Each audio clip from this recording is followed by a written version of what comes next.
시편 6편의 말씀 속에서의 제목은 여호와여 어느 때까지입니까? 하나님이여 어느 때까지입니까? 라고 제목을 가지고 함께 은혜를 나누고자 합니다. 왜 다윗은 그런 표현을 했을까요? 하나님의 징치하심, 하나님의 징계, 그 엄청난 하나님의 징계가 자신의 육체와 영혼 속에, 자신의 삶, 신변, 주변 속에 드리워졌기 때문에 그렇습니다. 오늘 본문 시편 6편의 말씀은 다윗이 죄악 가운데서 하나님 앞에 철저하게 회개하고 있는 내용에 대한 말씀입니다. 얼마나 눈물을 흘렸는지 몰라요. 침상을 띄웠다고 했습니다. 침상을 둥둥 띄울 만큼의 눈물이라면 얼마나 눈물을 흘렸길래 그럴까요? 자신이 덥고 자기도 하고 누워있기도 하는 요를 적셨다고 했습니다. 헝건히 적셨어요. 요가 적실 만큼이라면 얼마만큼의 눈물을 흘려야 될까요? 다윗은 하나님 앞에서 쓰임받는 하나님 마음에 합한 자라고 하는 그런 칭호를 받았습니다. 이새의 아들 다윗을 만나니 내 마음에 합한 자다. 내가 저를 통해서 내 뜻을 다 이루리라. 하나님께서 다윗을 인정해 주었습니다. 축복의 사람입니다. 복된 삶의 행보를 진행했던 사람입니다. 그 누구 앞에서든지 둘째 가라면 서러울 만큼 하나님 앞에 충성하고 신실한 믿음을 지녔던 사람입니다. 하나님을 감동시킨 사람입니다. 그럼에도 불구하고 오늘 시편 6편의 말씀 속에서 총체적으로 19절의 말씀을 보면 시작에서부터 마지막까지 하나님 앞에 철저하게 자백하고 회개하고 통회하고 하나님 도우심 없이는 살 수 없다고, 하나님 어느 때까지입니다. 이 징계의 수위가 어느 때까지입니까? 주님 이제는 제발 좀 멈춰 주옵소서. 하나님 나를 긍휼히 여기시고 용서하옵소서. 하나님 저에게 다시 한번 기회를 주시면 안 되겠습니까? 라고 철저하게 자기를 성찰하고 회개하고 자백하는 오늘 다윗의 회심의 모습이 나타나 있습니다. 하나님께서는 죄를 미워하십니다. 얼마나 미워하시는지, 죄가 있는 곳에는 하나님의 심판이 있습니다. 죄가 머무는 곳에는 하나님의 용서라는 것은 없습니다. 죄가 있는 곳에는 하나님의 징치하심과 심판의 불이 임하고, 오늘 본문에도 말씀했습니다만 수월의 역사가 임하는 겁니다. 수월이라고 하는 것은 깊은 수렁 땅속으로 꺼져 내려가는 곳입니다. 지옥불을 연상케 하는 용어가 바로 수월입니다. 다윗이 지옥 같은 고통스러움을 경험했다는 것이죠. 이유가 뭡니까? 하나님은 죄를 기뻐하지 않으셔요. 죄를 용납하지 않습니다. 죄가 있는 곳에 하나님의 심판의 막대기가 드리워지기 때문에 그렇습니다. 유다 백성들이 하나님을 떠났죠. 북이스라엘도 하나님을 떠나 우상숭배에 빠졌습니다. 결국은 북이스라엘이 멸망당했습니다. 참 마음 아픈 거죠. 남유다도 멸망당했습니다.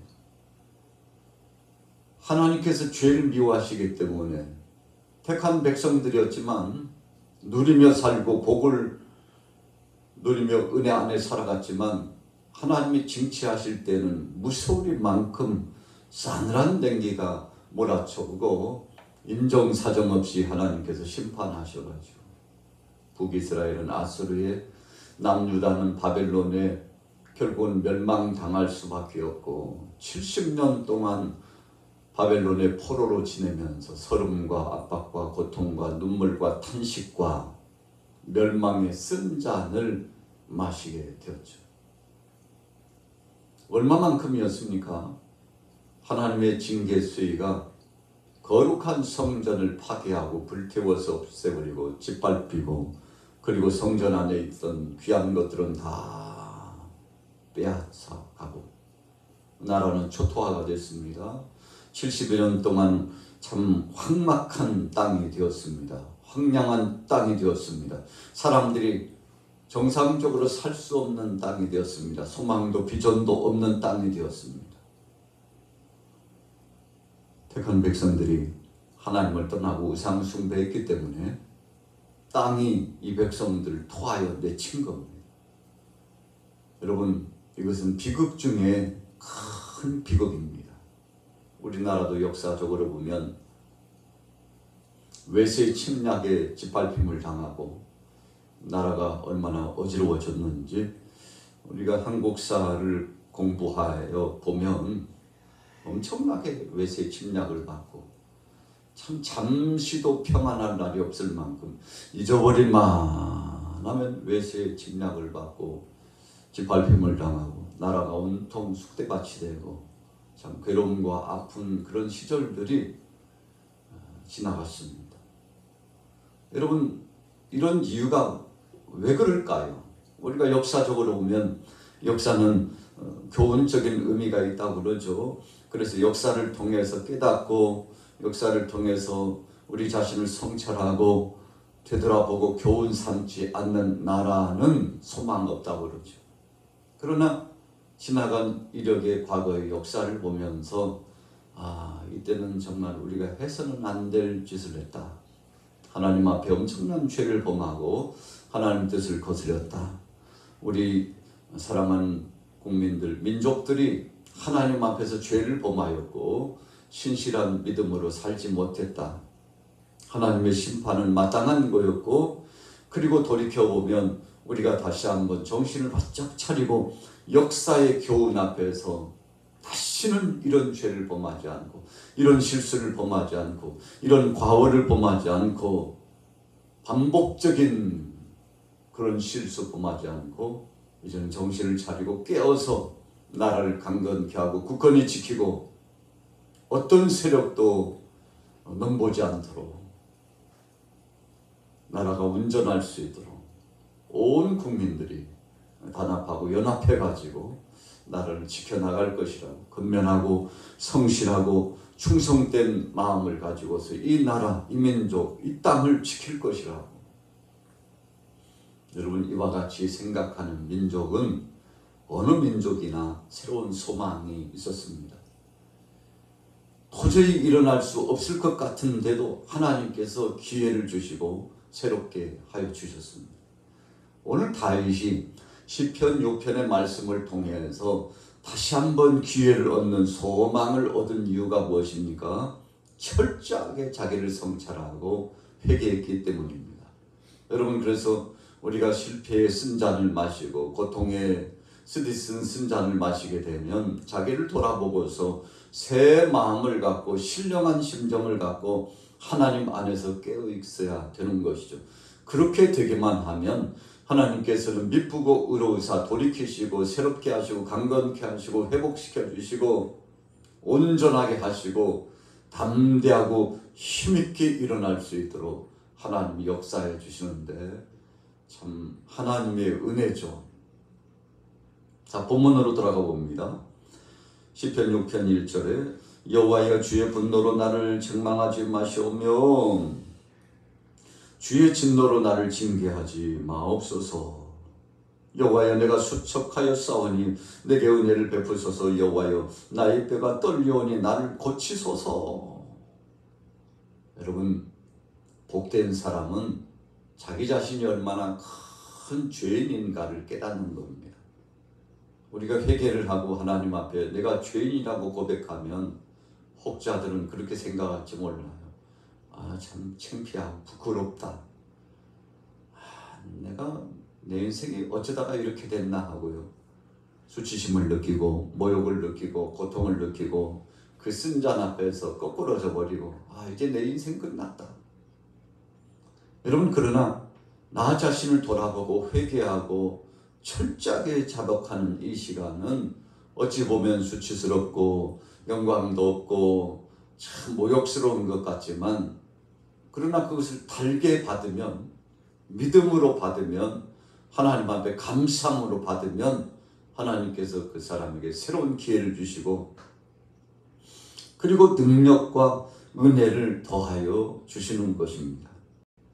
자 보세요. 오늘 시편 6편 1절 중반절에 주의 진노로 나를 징계하지 마옵소서 그랬어요. 여러분 믿음의 사람은 바로 이런 고백을 하는 것입니다.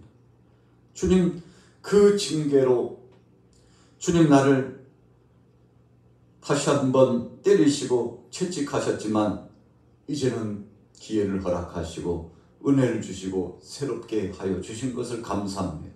오늘 다윗이 그런 은혜와 역사를 체험했던 것입니다. 그래서 오늘 6편 2절에 보니까 여호와여 내가 수척하였사오니 내게 은혜를 베푸소서 여호와여 나의 뼈가 떨려오니 나를 고치소서. 여러분 하나님께서 고쳐주시고 회복해 주셔야 진정한 은혜가 되고 힘이 되고 위로가 되고 회복의 역사가 있는 겁니다. 왜 그럴까요? 하나님은 우리 자신을 너무나 잘 아십니다. 나 자신보다도 나를 더 잘 아세요. 어찌 보면 이율배반적인 것 같잖아요. 아니 내가 나를 더 잘 알지. 누가 나를 더 잘 알아. 그런데 하나님은 달라져요. 왜 그렇습니까? 그분은 창조주시기 때문에 세상 만물을 창조하시고 우리 자신들을 있게 하신 분이시기 때문에 우리보다도 우리 자신을 더 세밀하게 더 잘 아시는 하나님이라는 사실입니다. 오늘 다윗은 알고 있었습니다. 하나님은 나의 일거수일투족을 감찰하시고 나보다도 나를 더 잘 아신다고 생각했죠. 그래서 그분 앞에 청원하는 거예요. 주님 나를 용서하여 주옵소서. 나를 회복하여 주옵소서. 다시금 재기할 수 있도록 은혜를 주시옵소서. 주님의 은혜 없이는 살 수 없어요. 이런 신실한 고백을 했던 것입니다. 자 2절 중반절에 보세요. 나의 뼈가 떨려오니 나를 고치소서. 나의 영혼도 매우 떨리나이다. 여호와여 어느 때까지니까. 여호와여 돌아와 나의 영혼을 건지시며 주의 사랑으로 나를 구원하옵소서. 어느 때까지입니까? 하나님 어느 때까지입니까? 하나님 이제는 좀 멈춰 주옵소서. 저에게 새로운 기회를 주시고 회개하고 일어날 기회를 허락하여 주시면 안 될까요? 하나님 앞에 자신의 죄가를 철저하게 자백하고 그리고 소원하면서 다시금 새로운 기회를 주실 것을 청원하고 있었는데 하나님께서 다윗을 긍휼히 여겨 주셨습니다. 여러분 우리가 은혜 받았다, 참 은혜를 힘입었다 하는데 그 은혜라고 하는 것은 하나님의 긍휼하심을 받고 새로운 기회를 부여받은 것을 의미하죠. 오늘 저와 여러분들은 죄로 말미암아 영원히 죽을 수밖에 없는 자들이었습니다. 그런데 하나님께서 기회를 허락하여 주었습니다. 새 기회와 은혜와 능력을 허락하여 주셨습니다. 우리를 용서해 주시고 구원하여 주셨습니다. 얼마나 감사한 것입니까? 자 5절로 넘어가 봅니다. 사망 중에서는 주를 기억하는 일이 없사오니 수월에서 주께 감사할 자 누구리까? 내가 탄식함으로 피곤하여 밤마다 눈물로 내 침상을 띄우며 내 혀를 적시나이다. 여러분 하나님이 징치하시는 그 손길이 얼마나 매섭고 힘들었는지 지옥에 떨어진 것과 같은 고통이에요. 여러분 우리가 그런 고통을 느껴본 적이 있을까요? 사람마다 다 체험이 다르기 때문에 다른 바가 있겠습니다만 우리가 인생 여정을 살아가면서 참 엄청난 것들을 경험하면서 체험하면서 지금까지 살아왔잖아요. 자 어떤 일입니까? 어떤 때는 기쁨이 충천해가지고 야 내게도 이런 날이 있구나 하고 얼마나 감격스럽고 감동이 되는지 매일처럼 이런 날이었으면 좋겠어요. 천국과 같은 것을 경험하는 겁니다. 그러나 어느 때는 야, 내 인생 어쩌다가 이렇게 됐나? 초라한 인생, 꺼져버리는 인생 같고 깨져버린 파산하는 배처럼 깨져버린 접시와 그릇처럼 되어버린 나 자신의 이 삶의 테두리와 반경과 이 상황을 보면 하나님 지옥이 따로 없는데 지옥 같은 고통을 경험합니다. 하나님 언제까지입니까? 오늘 다윗처럼요. 하나님 언제까지입니까? 제발 제한하여 주시고 하나님 멈춰주세요 라고 소리칠 만큼 오늘 다윗이 그런 과정들을 경험했는데 그때마다 절망감이 몰아쳐 와가지고요. 하나님 안 계신 것만 같아요. 하나님은 내 편이 아니시고 하나님은 나를 버리신 것만 같아요. 너무너무 힘들어가지고 하나님 앞에 직고하는 거 아니겠습니까? 그래서 눈물로 침상을 띄우고 요를 적셨다고 그랬는데 그 탄식과 피곤함이 밤마다 물려와요. 이런 잠이 오지 않고 육체가 고통스럽고 정신이 피폐해지고 영혼도 갈급한 심령이 되면 어떤가요? 그런 경우면요, 참 하루하루가 지옥 같은 고통의 연속 아니겠습니까? 잠을 이루고 싶은데 잠을 이룰 수가 없어요. 정상적으로 깊은 수면이 이루어지지 않아요. 잠자지 않는 것만큼 고통은 없다. 사람들이 대부분 그렇게 이야기합니다. 그래서 고문 가운데 최고의 고문은 잠 못 자게 하는 고문이랍니다. 때리거나 혹은 모욕적인 말을 하거나 막 이런저런 괴로움과 고통을 줘도 대부분 다 견디고 이겨낸답니다. 그런데 잠 못 자게 하면 두 손을 번쩍 들고 항복한답니다. 그만큼 잠 못 자게 하는 것만큼, 잠을 이루지 못하는 것만큼 고통스러움은 없다는 거죠. 오늘 다윗이요, 그런 경험을 하는 겁니다. 하루하루가 그 밤마다 탄식과 피곤과 고통이 몰려오고 괴로워요. 견딜 수 없어요. 왜요? 하나님이 채찍하시기 때문에. 여러분, 그래서 세상에서 가장 고통스러운 것은 하나님이 때리시는 매를 맞을 때입니다. 요나가 하나님의 뜻을 거스려 가지고 니느웨로 가지 않고 다시스로 갔는데 하나님께서 그를 배 밑창에서도 끌어내 가지고 제비 뽑히게 하시고 물고기 뱃속에 던지시도록 하셨는데 참 그가요 하나님 앞에 얼마나 회개하고 자백하고 철저하게 깨어지고 변화를 경험하게 되는지 하나님께서 그래도 그를 긍휼히 여기셔가지고 새 은혜를 경험하게 해 주셨지 않습니까? 요나가 그런 지옥 같은 고통을 경험하면서 철저하게 회개했습니다. 내 눈이 근심으로 말미암아 쇠하며 내 모든 대적으로 말미암아 어두워졌나이다. 악을 행하는 너희는 다 나를 떠나라. 여호와께서 내 울음소리를 들으셨도다. 여호와께서 내 간구를 들으셨으며 여호와께서 내 기도를 받으시리로다. 다윗 주변에요, 다윗을 보고서 조롱하는 사람들이 얼마나 많은지 몰라요. 우리가 선을 행했는데도 악의적으로 나오면 참 괴롭고 고통스럽죠. 그런데 지금은 다윗이 하나님 앞에 범죄함으로 말미암아 사람들을 손가락질합니다. 내 그럴 줄 알았어. 왕이라고 별 수 있나? 하나님 앞에 그렇게 득죄했는데 심판받아 마땅하지. 다윗의 이 신변에 엄청난 일들이 일어났죠. 세상 사람들은 손가락질합니다. 또 사탄의 역사도 다윗을 조롱합니다. 참소합니다. 당신 같은 죄인은 살 자격도 없고 하나님의 심판받아 마땅하다고 엄청난 역사가 진행되는데 다윗이 하나님 앞에 회개하면서 하나님 나를 용서하시고 구하시고 새롭게 해달라고.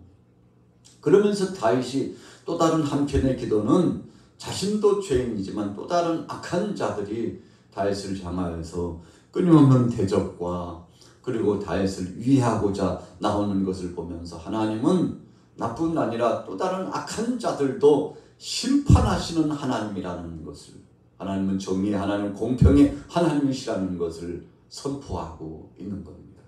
여러분, 그래서 하나님의 말씀은 나 자신을 성찰하고 그리고 주님 앞에서 정말 내가 얼마나 큰 죄인인지를 고백하는 것, 그런 반열의 역사도 되지만 또 다른 측면에서 하나님의 말씀은 세상을 향해서 선포하고 심판을 고하는 겁니다.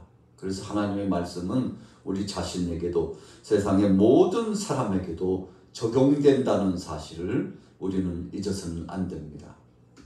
우리가 하나님 앞에서 겸비하고 사는 것은 복된 것입니다.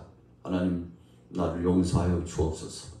하나님, 내게 하나님께서 좋은 것을 주셨는데 하나님 앞에서 겸손히 살아가기를 원합니다. 이것은 내가 잘난 것이 아니고 하나님께서 의롭게 해주셔서 된 것이라고 자기 자신을 늘 자각하고 하나님 앞에서 거울처럼 비춰보는 사람이 되는 것은 바로 그런 사람을 의인이라고 표현하는 겁니다. 죄가 없어서 의인이 아니라 죄 가운데서도 하나님 뜻대로 살아보려고 몸부림치는 사람이 의로운 자인 겁니다. 그래서 하나님은 저들을 긍휼히 여겨주시는데 오늘 다윗은 그런 행보로 하나님 앞에 나간 것이죠. 자, 이제 결론입니다. 9절입니다. 여호와께서 내 간구를 들으셨으며 여호와께서 내 기도를 받으실로다. 내 모든 원수들이 부끄러움을 당하고 심히 떨며 갑자기 부끄러워 물러가리로다. 여러분, 하나님은 결단코 우리를 외면치 않으십니다. 그래서 겸손하고 하나님 앞에서 신실한 믿음으로 회개하고 자백하고 나가면 하나님께서 긍휼히 여기셔가지고 우리를 일으켜주시고 손을 맞잡아 주시고 우리의 동행자가 되어주십니다. 오늘 화요일 아침입니다. 여러분들은 어떤 삶을 살아가시겠습니까? 오늘 본문의 다윗처럼 하나님 언제까지입니까? 자, 이런 기도 제목을 붙이는 것은 아주 귀한 것입니다. 하나님 이제 회복하여 주옵소서. 하나님 이제 치료하여 주옵소서. 하나님 믿음 없음으로 말미암아 하나님의 징계와 징참을 받았습니다. 하나님 앞으로는 믿음 없는 말 하지 않게 하시고 어떤 상황 속에서든지 하나님 영광 드러내고 하나님이 하실 것이라고 하나님 역사해 주신 것을 감사하고 여러분 이와 같이 긍정의 말, 믿음의 말을 가지고서 하나님 앞에 신실한 믿음의 사람으로 인정받는 복된 사람 되시고 그런 행복된 삶 살아가시기를 예수님의 이름으로 축원합니다.